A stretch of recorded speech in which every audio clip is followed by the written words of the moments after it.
Hello, my name is Rafael Fonseca. I am a hematologist at the Mayo Clinic in Arizona, and I'm reporting to you from the International Myeloma Workshop in Paris. We have just completed the first session where the biology and the genetics of multiple myeloma were discussed. The first speaker was Dr. Hervé Loiseau, who provided the technical overview of the tools that are used in the three subsequent presentations. Dr. Carlo Croce provided the background in the discovery of the microinhibitory RNAs and how this is relevant to multiple human neoplasias. He described in great detail the work that he and his group have done in other areas such as chronic lymphocytic leukemia.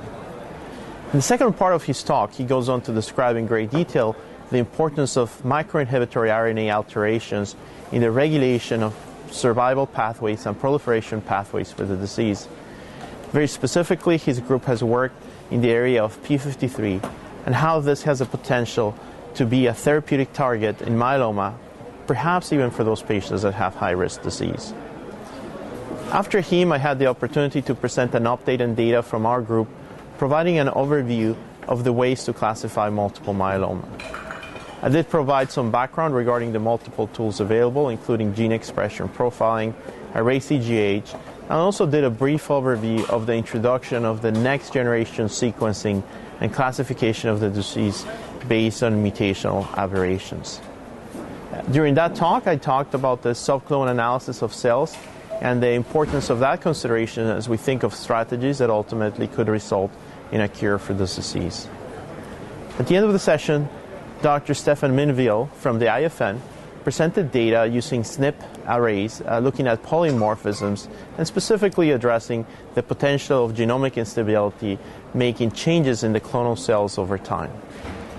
In one of his set of studies, they looked at patients who had samples that were matched before and after treatment and show while they're both related, there's clear evidence of emergence of subclones, most of which were present right at the time of diagnosis.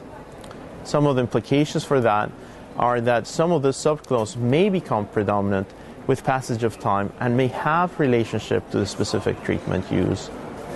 And then during the question and answer sessions, other issues were addressed, such as genetic susceptibility and polymorphisms.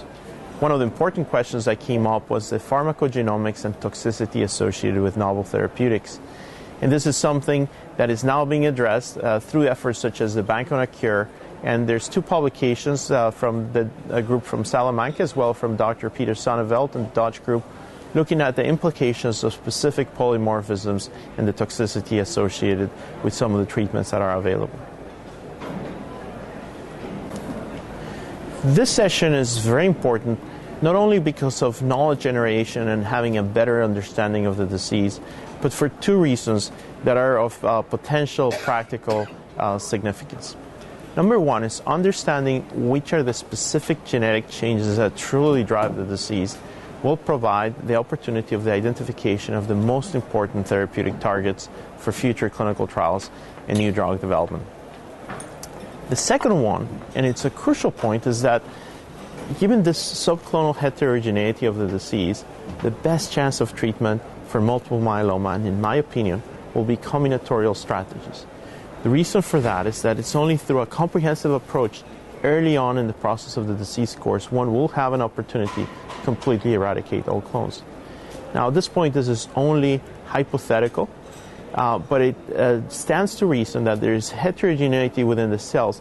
There's going to be heterogeneity of drug responsiveness and ability to keep the disease under remission.